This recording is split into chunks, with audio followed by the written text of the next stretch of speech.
परमानन्दसंयुक्तं निर्विकारं निरामयं ध्यानहीनान् पश्यन्ति निजदेहे व्यवस्थितम्। अकलंकाचार्य भगवान की जय।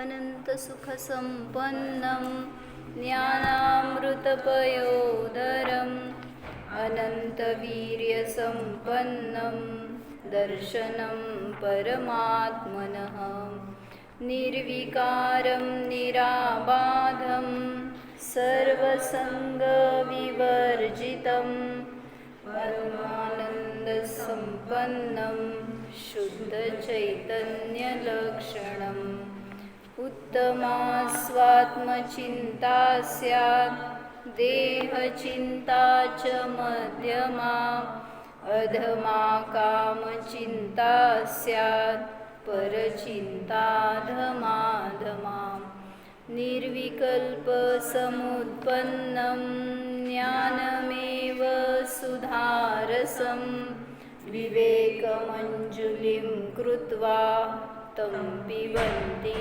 तपस्विनः सदानन्दमयं जीवं यो जानाति स पण्डितः स सेवते निजात्मानं परमानन्दकारणम् नलिन्यां च यथा नीरं भिन्नं तिष्ठति सर्वदा अयमात्मा स्वभावेन देहे तिष्ठति निर्मलः द्रव्यकर्ममलैर्मुक्तं भावकर्म विवर्जितं नो कर्मरहितं सिद्धं निश्चयेन चिदात्मनः आनन्दं ब्रह्मणो रूपं निजदेहे व्यवस्थितं ध्यानहीनान् पश्यन्ति जात्यन्धा इव भास्करम् सध्यानं क्रियते भव्यैर्मनो येन विलीयते तत्क्षणं दृश्यते शुद्धं चिच्चमत्कारलक्षणम् ये ध्यानलीना मुनयः प्रधानास्ते दुःखहीना नियमाद्भवन्ति सम्प्राप्य शीघ्रं परमात्मतत्त्वं व्रजन्ति मोक्षं क्षणमेकमेव आनन्दरूपं परमात्मतत्त्वं समस्तसङ्कल्पविकल्पमुक्तं स्वभावलीना निवसन्ति नित्यं जानाति योगी स्वयमेव तत्त्वं चिदानन्दमयं शुद्धं निराकारं निरामयम् अनन्तसुखसम्पन्नं सर्वसङ्गविवर्जितं लोकमात्रप्रमाणोऽयं निश्चयेन हि संशयः व्यवहारे तनुमात्रः कथितः परमेश्वरै। एवढं झालं होतं आमचं. काय सांगितलं, कसा आहे हा आत्मा, म्हणजे माझा आत्मा शुद्ध, काय म्हणायचं, परमात्मा आणि शुद्ध आत्मा दोघांचा सुद्धा स्वभाव सांगितला. म्हणजे व्यवहाराने त्यांचा आत्मा असा आहे आणि निश्चयाने माझा आत्मा असा आहे, हे सांगायचं आहे. काय सांगितलं, अर्थ सांग. लोकमात्र प्रमाणोयम, हा आत्मा, अयम म्हणजे हा आत्मा लोकप्रमाण आहे, लोकमात्र प्रमाण आहे, म्हणजे असंख्यात प्रदेशी आहे, कारण लोकाकाश किती आहे, असंख्यात प्रदेशी आहे. निश्चये नहि संशय, निश्चयाने याच्यामध्ये संशय नाही, म्हणजे निश्चयाने म्हणजे खरोखर याच्यामध्ये संशय नाही असं म्हणायचं आहे. व्यवहारे तनुमात्र, व्यवहाराने किती आहे? तनु मात्र म्हणजे शरीर प्रमाण आहे असं परमेश्वरांच्या द्वारे सांगितलेलं आहे. तर परवा आपल्याला शंका होती ना की तनु मात्र म्हणत असताना किती मात्र आहे असं घ्या. तनु मात्र म्हणताना किती किती प्रमाण आहे स्वातीबेन? तर प्रत्येक काळाच्या अपेक्षेने डिफरंट सांगितलं ना प्रमाण, मनुष्याच्या शरीराचं, तिर्यंशांच्या शरीराचं. तर भोगभूमीमध्ये तिसरा काळ आहे, म्हणजे पहिला काळ उत्कृष्ट, दुसरा काळ मध्यम आणि तिसरा काळ जगन्य. तर त्या काळामध्ये अवगाहना उत्कृष्ट असती 6000 धनुष्य, दुसऱ्या काळामध्ये 4000 धनुष्य आणि तिसऱ्या काळामध्ये 2000 धनुष्य. ही उत्कृष्ट अवगाहना. आणि जगन्य अवगाहना असती पुढच्या काळात जी असती ना उत्कृष्ट, ती तेवढी जगन्य असती पूर्व काळामध्ये. 4000 धनुष्य, 2000 धनुष्य, इथं नाही म्हणजे आता हा हा 3 काळ आहेत ना, पहिला, दुसरा आणि तिसरा. चौथ्या काळामध्ये किती असती? इथं चौथा काळ. चौथ्या काळामध्ये किती असती अवगाहना माहिती आहे की? आता मुनींची, आदिनाथांची म्हणजे 500 धनुष्य एवढी उत्कृष्ट अवगाहना होती. 550 धनुष्य म्हणा चालतंय. तर ही एवढी जगन्य इथं असते 500 धनुष्य अवगाहना. मग इथं कमी होत जाणार पुढं. 3.5 हात होती ना आता. महावीर स्वामींची अवगाहना किती होती? 7 हात होती का 3.5 हात होती? पार्श्वनाथांची 7 हात होती आणि बहुतेक आदिनाथांची 3.5 हात आहे. बघून घ्या महावीरांची. म्हणजे त्याच्यानंतर झाले ना अजून. म्हणजे पुढं आता कमी कमी होत जाणार अजून. मग अजून पंचम काळात कमी, षष्टम काळात अजून कमी. म्हणजे किती सांगितली? त्या हरभऱ्याच्या झाडाला झोके खेळतील एवढी. म्हणजे एवढी कमी कमी अवगाहना होत जाणार. कशासाठी सांगितलं होतं हे? तर तनु मात्र म्हणलं ना, व्यवहाराने जीव कसा आहे त्या शरीर प्रमाण आहे. मग असं अवाढव्य शरीर आणि म्हणजे विचार करा की 6000 धनुष्य म्हणजे केवढे असणार?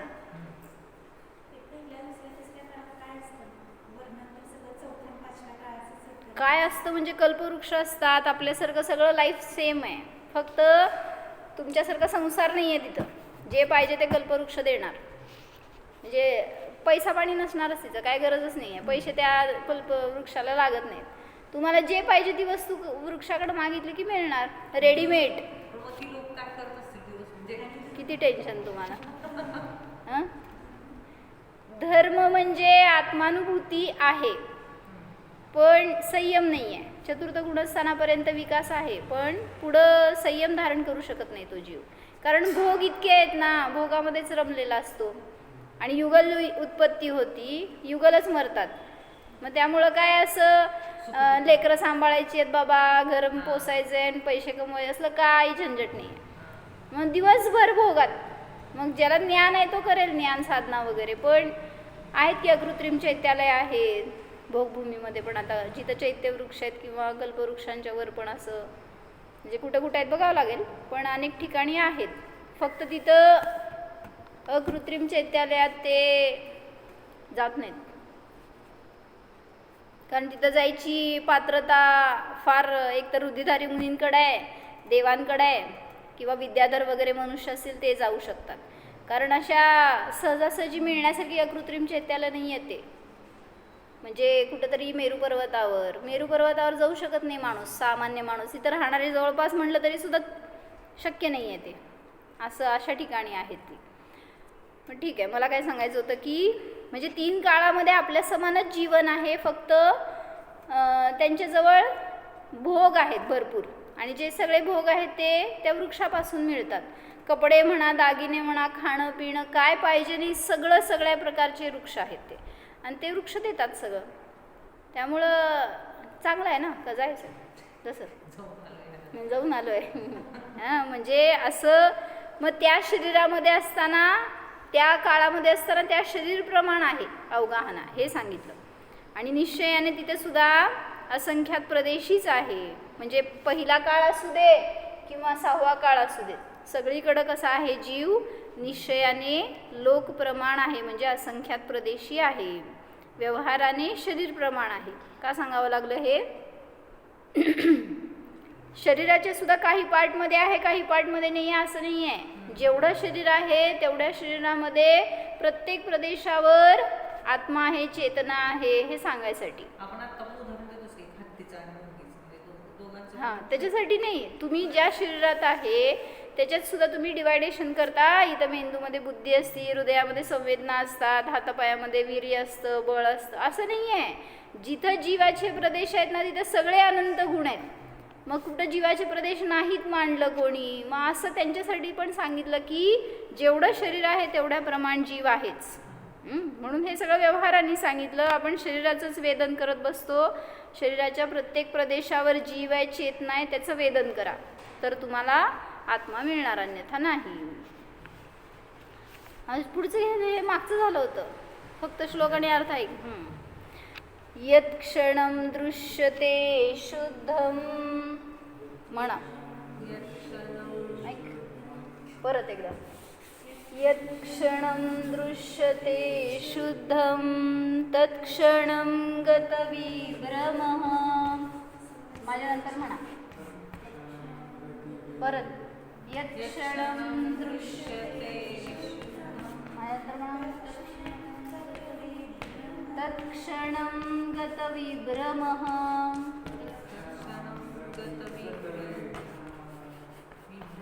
विभ्रमः स्वस्थचित्तः स्थिरीभूत्वा.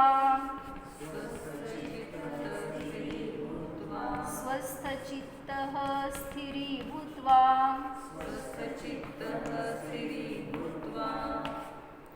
निर्विकल्प समाधिना. निर्विकल्प समाधिना.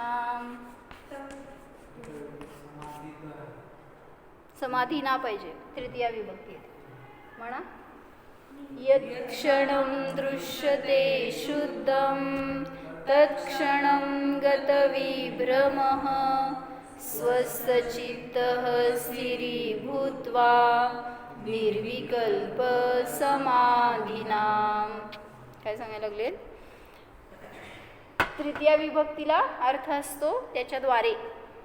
त्याने, नेईशी असं ऐकून माहिती आहे, व्याकरणामध्ये लावत होतो आपण. म्हणजे त्याने, रामाने, तसं ने लावायचं. निर्विकल्प समाधीने किंवा समाधीच्या द्वारे. स्वस्थ चित्त स्थिरीभूत्वा, स्वस्थ चित्त आणि स्थिर होऊन. निर्विकल्प समाधीच्या द्वारे यत् क्षणम लावायचं. ज्या क्षणामध्ये स्वस्थ चित्त म्हणजे स्वमध्ये स्थित असणारं चित्त म्हणजे उपयोग, स्वस्थ असतो. स्थिर होऊन स्वस्थ चित्त स्थिरीभूत्वा, स्थिर होऊन शुद्धम दृश्यते, शुद्ध आत्म्याला पाहतो. तत्क्षणम विभ्रमः गत, त्या क्षणामध्ये विभ्रम दूर होतो, नष्ट होतो. म्हणजे काय पूनम? निर्विकल्प समाधीच्या द्वारे म्हणजे सगळे ज्या क्षणात निर्विकल्प समाधीच्या द्वारे ज्या क्षणात आपण स्थिर होतो. स्वस्थ चित्त स्थिरीभूत्वा, स्वस्थ चित्त होऊन स्थिर होतो. स्वस्थ चित्त होऊन स्थिर होतो त्या क्षणी विभ्रम निघून जातो. पहिला शुद्धात्म्याला जाण तर ज्या क्षणात स्थिर होऊन शुद्ध आत्म्याला पाहतो, म्हणजे जाणतो. आता इथं पहा, दृश्य ते म्हणत असलं तरी सुद्धा जाणतो अर्थ घ्यायचं. ज्या समयात, ज्या क्षणात शुद्ध आत्म्याला जाणतो त्याच क्षणामध्ये विभ्रम नष्ट होतो. विभ्रम म्हणजे काय? विकल्प, विचार. अजून विभ्रम मध्ये काय काय घ्यायचं? हो की, पण अजून अनेक आहेत ज्ञान पर्याय जे चुकीचे असतात. तुम्ही फक्त विपरीत सांगताय. संशय, विपरीत, अनध्यवसाय सगळे हे विभ्रम आहेत. म्हणजे जेव्हा मी आत्म्याला जाणतो त्या समयामध्ये त्या आत्म्याविषयीचे सगळे संशय नष्ट होतात. विभ्रम म्हणजे विपरीत ज्ञान नष्ट होतं आणि अनध्यवसाय सुद्धा नष्ट होतो. का? शुद्धात्म्याला जाणलं का? स्थिर होतो शुद्धात्म्यामध्ये. समीचीन आहे ना ते ज्ञान. म्हणजे जी वस्तू तुम्हाला खरी समजली तर त्याच्याद्वारे सगळ्या खोट्याचा नाश होतो. फक्त ती एक खरी समजत नाही म्हणून सगळं खोटं घेऊन बसलाय. घर कोणाचं, दुकान कोणाचं, नवरा कोणाचा, आणि त्याला जायचंय सोडायचंय, कुठला विकल्प कोणाचे. विभ्रम नष्ट होत नाही आहे का? म्हणजे त्याच्यातच स्थिर आहे आपण. म्हणून सांगतायत एका क्षणामध्ये स्वतःला जाणा, शुद्ध आत्म्याला वेदन करा तर सगळे विभ्रम. कोण नवरा, त्याचं काय काम थांबणार आहे का आपल्याशिवाय? धर्म मी केला तर त्याचं काय नुकसान होणार आहे का दुःख होणार आहे? काय स्वातीबेन, घरातलं काम का थांबतंय सांगा? पाप असेल तर तुम्ही असला तरी थांबणार आहे, पुण्य असेल तर तुम्ही नसला तरी काम होणार आहे. म्हणून सांगितलं काय, असं फक्त ध्यानाच्या द्वारे निर्णय करा आणि तो शुद्धात्मा ज्या समयात जाणतो त्या समयामध्ये खरोखर विभ्रम नष्ट होतो. आज ध्यान करायचं आणि प्रॅक्टिकल मला सांगायचं उद्या की जेव्हा मी जाणलं स्वतःला, त्या ध्यानामध्ये जाण्याची मुख्यता असावी. आपण ध्यान म्हणजे बाकीचं करतोय, काय करताय, जाप करताय, किंवा ध्यान म्हणजे नुसतं बसतात लोक. शांत बसायचं म्हणजे ध्यान.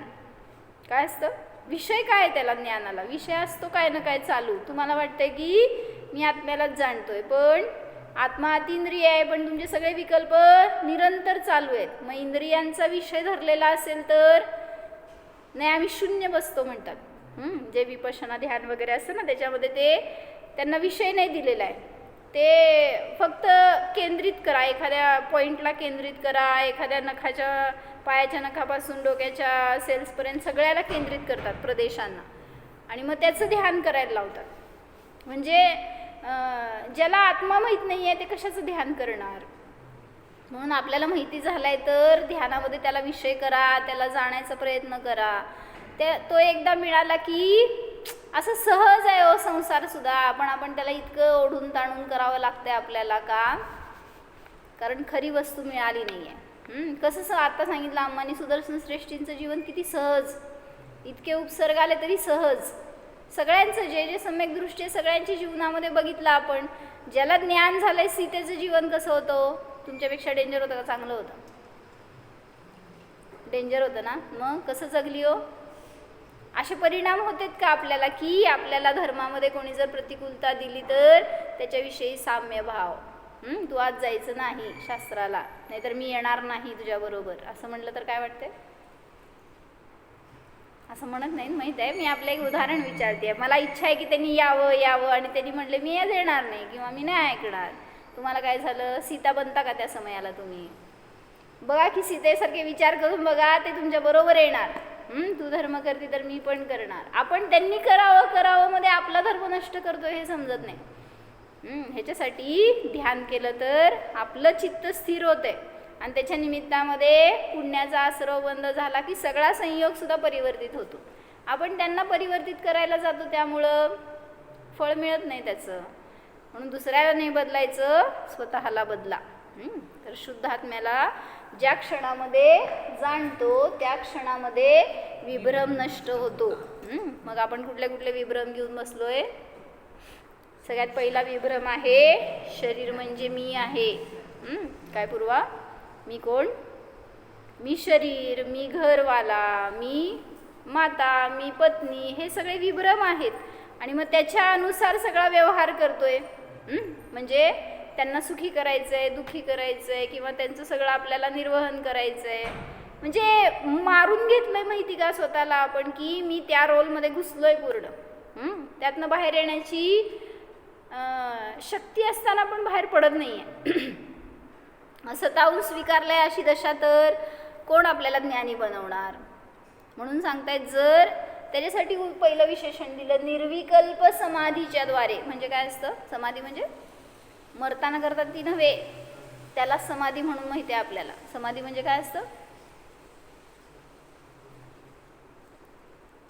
समचं अधिष्ठान, त्याला म्हणायचं समाधी. म्हणजे सम्यक रीतीने स्वभावाचं अधिष्ठान करणं, आधार घेणं ही समाधी आहे. मग खरोखर निर्विकल्प समाधीच्या द्वारे मी हे सांगत होते की ध्यानाला बसल्यावर आपण ध्यान करतोय असं वाटतंय, पण विषय सगळा पर असेल तर ते ध्यान सुरूच झालं नाही. म्हणजे असं झालं बरं का, काल ध्यानाला बसले होते आणि खूप वेळपर्यंत विषय नाही धरला होता, काय चाललं होतं काहीतरी चिंतन किंवा हे आम्हाने काय घेतलं त्याच्याविषयी जर असं विचार चालले होते. नंतर थोड्या वेळाने त्याच्यानंतर तो सुद्धा विषय सुटला. म्हणजे असं वाटलं, थोड्या वेळाने विचार केला की आपण न्यूट्रल बसल्यासारखं बसलोय पण आत्मा नाही धरलाय. म्हणजे आत्म्याला जोपर्यंत विषय करत नाही तोपर्यंत त्याला ध्यान पण म्हणायचं नाही. कसलं ध्यान आहे ते? जेव्हा आत्म्याचं ध्यान झालं त्यावेळेस निर्विकल्प ध्यान झालं. त्याच्यापूर्वी कुठलं ध्यान आहे ते? हां, सांग की जोरात, का घाबरायला? कुठलं ध्यान आहे ते? जे आत्म्याला जाणतो ते धर्म ध्यान आहे, ते निर्विकल्प ध्यान आहे, ते सद ध्यान आहे. त्याच्यात सोडून बाकी सगळे असद ध्यान आहे किंवा आर्तरौद्र ध्यान आहे. मग त्याच्याद्वारे तुम्हाला काय ध्यान होणार आहे? काय आत्मा मिळणार? का विकल्प नष्ट होणार? म्हणजे उलट विकल्पाला धरून विकल्प वाढवतोय. एका समयात विकल्प करून पुन्हा पुढच्या समयामध्ये विकल्पातच जाणार. म्हणून सांगायचे पर्पजफुली विचार करा, मी ध्यानामध्ये कोणाला घेतलंय. कारण असं उपयोग चंचल असतो, परत परत बाहेर जातो. पुन्हा आणा की मी आत्ता कोणाला जाणलंय या पर्यायात. पुन्हा विचार करा, परीक्षण करा की मी आत्म्याला जाणलंय का पराला जाणलंय. मग मी जाणलेली अनुभूतीच आहे का, निर्विकल्प आहे का सविकल्प आहे. कोणाच्या विषयी विचार आला तर तिथे कुठं आत्मा दिसणार आहे? कारण एका वेळीस उपयोग एकाच विषयाला धरणार, एकतर सविकल्प किंवा निर्विकल्प. म्हणून सांगायचंय काय, निर्विकल्प समाधीच्या द्वारे स्वस्थ हे शब्द पण सांगतो. काय? चित्त म्हणजे उपयोग. आता इथं मन म्हणा, उपयोग म्हणा. स्वमध्ये स्थित असा तो उपयोग स्थिर होऊन स्वभावामध्ये त्या उपयोगाला केंद्रित केलं आणि स्थिर केलं. तर स्थिर होऊन जेव्हा आत्म्याला जाणतो त्यावेळेस तिथं किती वेळ स्थिर राहणार जीव? त्याचा उपयोग म्हटलं की सेकंदाचा लाखावा भाग जरी असेल तरी पण तो स्थिर उपयोग म्हणला. स्थिर कसं म्हणायचं? असं लगेच बदललाय उपयोग. स्थिर कसं म्हणायचं? तेवढं का असेना स्थिर विषयाला जाणणारं ज्ञान स्थिर म्हटलं जातं. म्हणून म्हटलं की असं क्षण म्हणलेत ना त्यांनी, ते क्षण म्हणजे सुद्धा खूप जास्त आहे. त्या क्षणाचं सुद्धा पार्ट्स करा आणि त्याच्यामध्ये तेवढ्या वेळेसाठी जरी तुम्ही शुद्ध आत्म्याला जाणलं, पाहिलं, तरी सुद्धा काय होतं? गतविभ्रम, सगळ्या प्रकारचे आत्म्याविषयीचे भ्रम दूर होतात. म्हणजे एक अनुभूती घ्या, त्याच्या निमित्तामध्ये जे काय मतमतांतर आहेत ना त्या सगळ्या मताचं सुद्धा खंडन झालं. म्हणजे कारण अनेकांनी किती मतं स्थापन केली हो मरीचीनी? 363 मतं ना. ज्या वेळी समयात अनुभूती घेतो ना 363 मतं सुद्धा खंडित झाली. म्हणजे आपली त्यांना कसं कळत न कळत आपण आपल्या ज्ञानामध्ये ती मतं घेतलेली असतात, माहीत नसतं. जसं आम्हानी काल सांगितलं, मोठ्या म्हणजे एक प्रवचन ऐकलं होतं, त्यात सांगितलं आम्हानी की क्षणिक कसं आपण मानतो. बौद्धांनी मानलं की जसं ही पर्याय संपली तर तुम्ही संपला, जीव संपला, असं बौद्ध मतवादी मानतो. आपण पण मानतो तसं. कसं? इष्टवियोग झाला तर का रडता? गेली म्हणजे क्षणिक मानला का नाही? मग वियोग झाला म्हणून रडताय, म्हणजेच तिचं अस्तित्व स्वीकार नाही आहे. एखादी वस्तू फुटली घरातली, किती दुःख, किती दुःख. का? म्हणजे बौद्धात कसं प्रवेश करतो? सहज सहज. म्हणून सांगायला लागलेत की असं ज्या समयाला अनुभूती घेतो त्या समयाला सगळे हे मिथ्या मतांचं आपोआप आपल्या ज्ञानामध्ये खंडन झालं आणि सम्यक मताचं मंडन झालं. म्हणजे आत्मा कसा आहे हे दिसलं, जाणलं, तर त्या समयाला सगळे अन्य विकल्प नष्ट होतात. म्हणा, यत्क्षणं दृश्यते शुद्धं तत्क्षणं गतविभ्रमः. पूर्वा, स्वस्थचित्तः स्थिरीभूत्वा निर्विकल्प समाधिना. सांग अर्थ. तुम्हाला सांगायचं आहे, लक्ष द्या तुम्ही काय सांगताय. निर्विकल्प समाधीच्या द्वारे यत क्षणम लावायचं. ज्या क्षणामध्ये चित्त होऊन स्थिर होऊन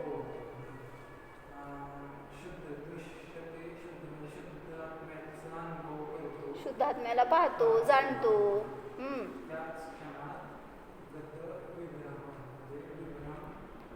नष्ट होतो. त्या क्षणामध्ये कुठलाही तत्वाविषयीचा विभ्रम राहत नाही, आत्म्याविषयीचा राहत नाही, देवशास्त्र गुरूंविषयीचा, पदार्थाविषयीचा कसलाही विभ्रम त्या ज्ञानामध्ये राहत नाही. म्हणून तो जीव सम्यक दृष्टी म्हणला जातो. त्याच्याबरोबर सम्यक ज्ञान आहे, सम्यक चारित्र्य आहे. मग सम्यक का म्हटलं तर विभ्रम नष्ट झाला म्हणून. सांगा. हां, ही जमतंय. इथं बघून सांगा, समजलं ना मी सांगितलेला अर्थ?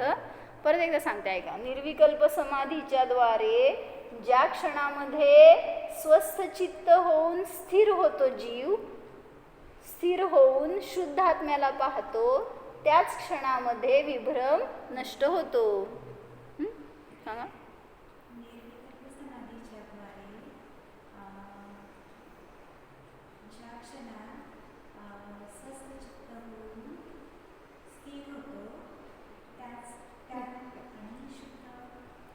शुद्ध आत्म्याला पाहतो म्हणजे एक एक स्टेप्स आहेत ना ते.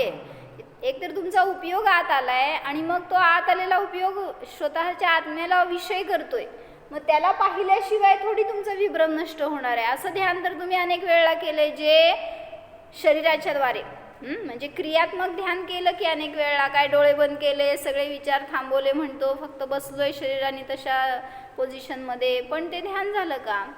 मग हे सगळं स्थिर होऊन शुद्ध आत्म्याला पाहतो, तत्क्षण नष्ट होतात. बरोबर. सगळे विभ्रम नष्ट होतात. कोणाचे? त्याचे. मी जर ध्यान केलं तर माझे सुद्धा सर्व विकल्प नष्ट होतात. बोल. समाधीच्या द्वारे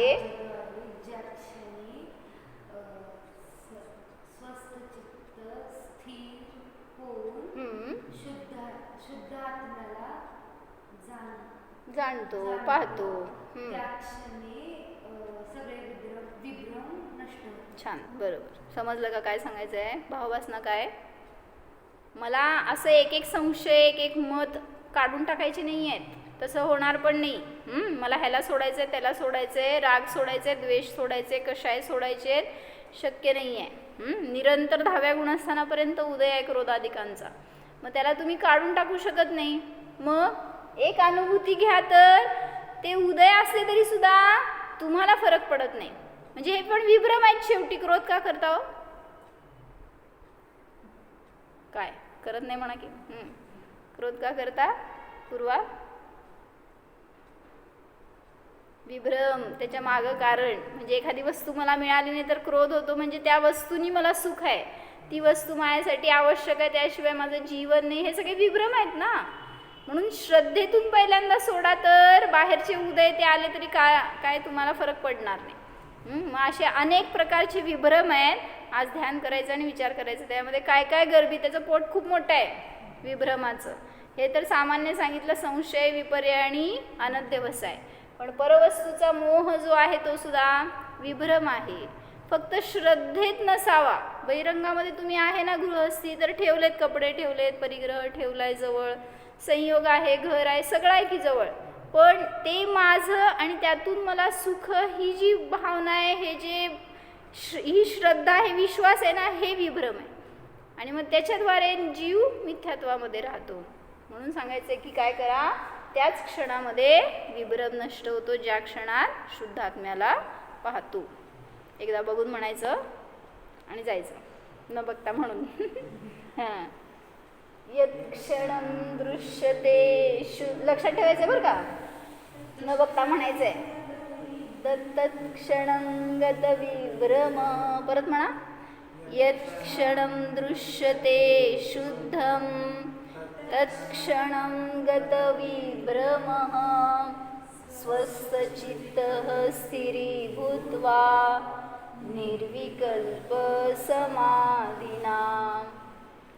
यत्क्षणं दृश्यते शुद्धं तत्क्षणं गत विभ्रमः स्वस्थचित्तः स्थिरीभूत्वा निर्विकल्प समाधिना. छान.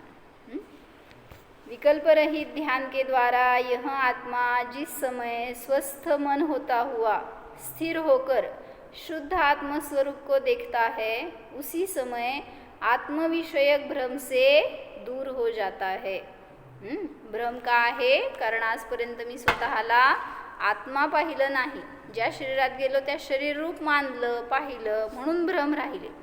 आणि जो संयोग मिळाला त्या संयोगाला माझं मानलं. माहेरचा संयोग माझाच, सासरचा संयोग माझा. जोपर्यंत माहेर आहे तोपर्यंत थोडा संयोग असतो, थोडा परिग्रह असतो, थोडे भ्रम असतात. 2 घरं झाल्यावर आता 2चे 3 झाले. कसे? पोराच्या बायकोचं घर ते आपलंच घर की परत. परत त्यांच्या नातेवाईकांचं घर ते पण आपलंच घर. मग सगळे ते आपली लोक. म्हणजे असं भ्रम कसं वाढत जातो? परिग्रह वाढला की भ्रम वाढतो. म्हणून सांगायचं आहे स्वतःला केंद्रित करा, ध्यान करा. त्याच्याद्वारे सगळे विभ्रम नष्ट होतात. हो. जाणा हा मी शुद्ध आत्मा आहे.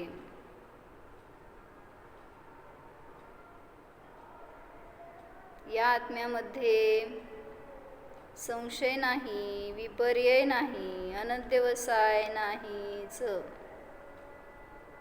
विभ्रम नाही, मोह नाहीच, रागद्वेष नाहीत, कषाय नाहीतच.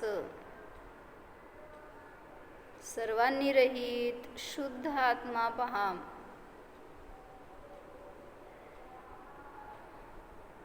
यत्क्षणं दृश्यते शुद्धम.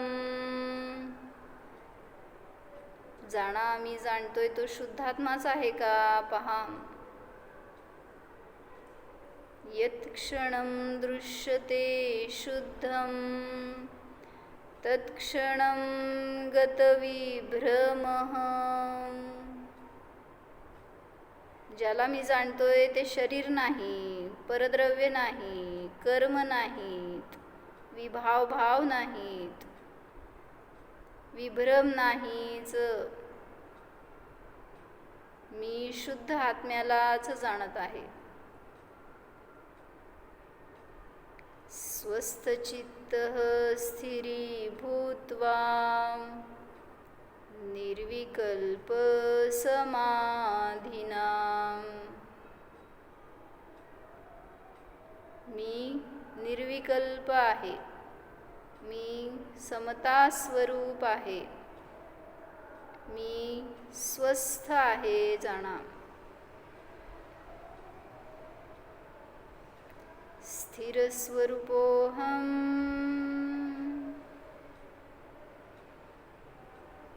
समस्त विकल्प रहितोऽहम्.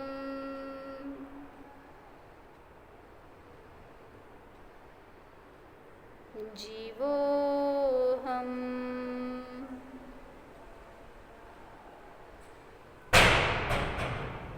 जाणा जाणीवेत येतोय तो आत्माच आहे का निर्णय करा.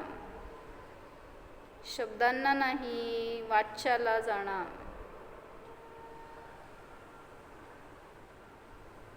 मी आहेच.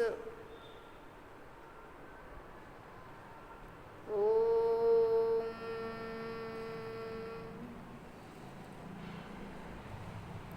विसर्जन. नमो अरिहंताणं, नमो सिद्धाणं, नमो आयर्याणं, नमो वत्सायाणं, नमो लोये सौवसाहुणं, नमो